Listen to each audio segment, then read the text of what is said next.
বর্তমান সময়ের সবথেকে সুন্দর সিটিগুলোর মধ্যে একটি হচ্ছে রাজশাহী। বড় রাস্তা, সাজানো গোছানো পরিবেশ আর এই শহরের খাবার এই শহরটাকে আরো বেশি পছন্দের জায়গা করে তুলেছে ভ্রমণপ্রিয় মানুষের কাছে। যে কোনো সময় ঘোরার জন্য পারফেক্ট এই রাজশাহী। রাজশাহীতে ঘুরে বেড়ানোর মতো প্রচুর জায়গা রয়েছে, তবে আজকে আমরা ঘুরবো রাজশাহীর পদ্মা গার্ডেন এবং এখানকার পদ্মার চর। তবে তার আগে পেট পুজো করে নিতে হবে। দুপুরের খাবারটা খেয়ে আমরা বেরিয়ে পড়ি পদ্মা গার্ডেনের উদ্দেশ্যে। আর এখন আমরা আছি পদ্মা গার্ডেনের সামনে, চলুন ঘুরে দেখা যাক।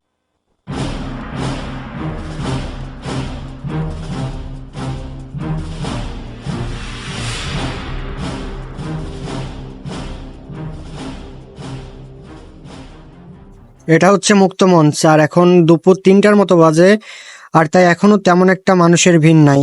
আমরা আগে এসেছি যাতে এখানকার ভিউ সহজেই নিতে পারি।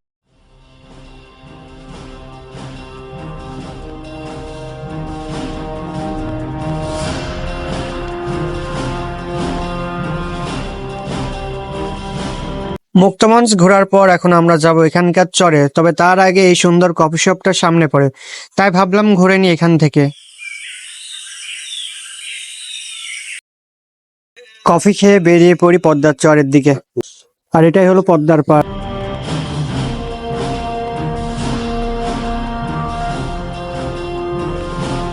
আর এখন আমরা একটা নৌকা ভ্রমণ আর ওপারের চরটা ঘুরে দেখব।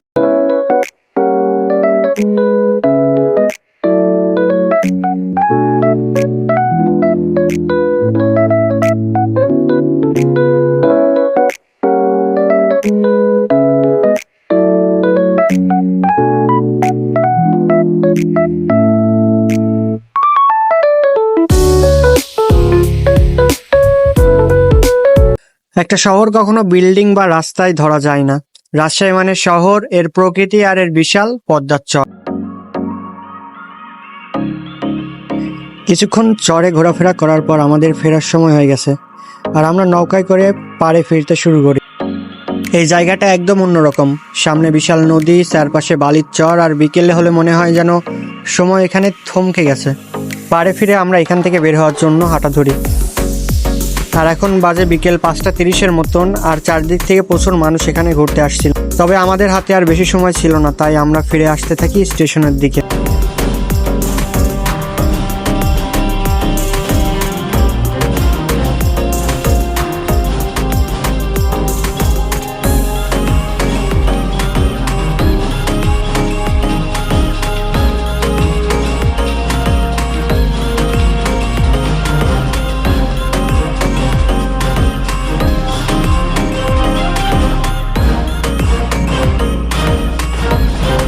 স্টেশনে এসে শুনি সন্ধ্যায় ট্রেন নেই, আছে রাত 9টায়, তাই বেরিয়ে পড়ি রাতের রাজশাহী এবং এখানকার স্ট্রিট ফুড ট্রাই করার জন্য।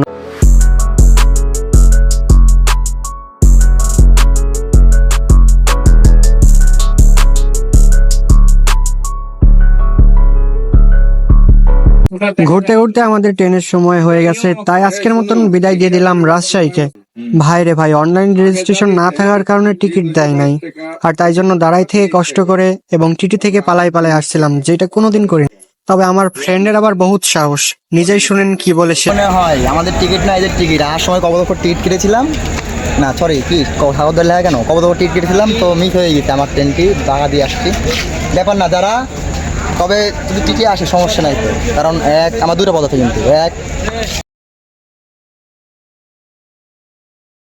ওই আমি বুঝি 3 আবার গোয়ালপুর, আর 4 নাম্বার যখন বলতে যাবো টিটি এমনি চলে যাবে দাদা।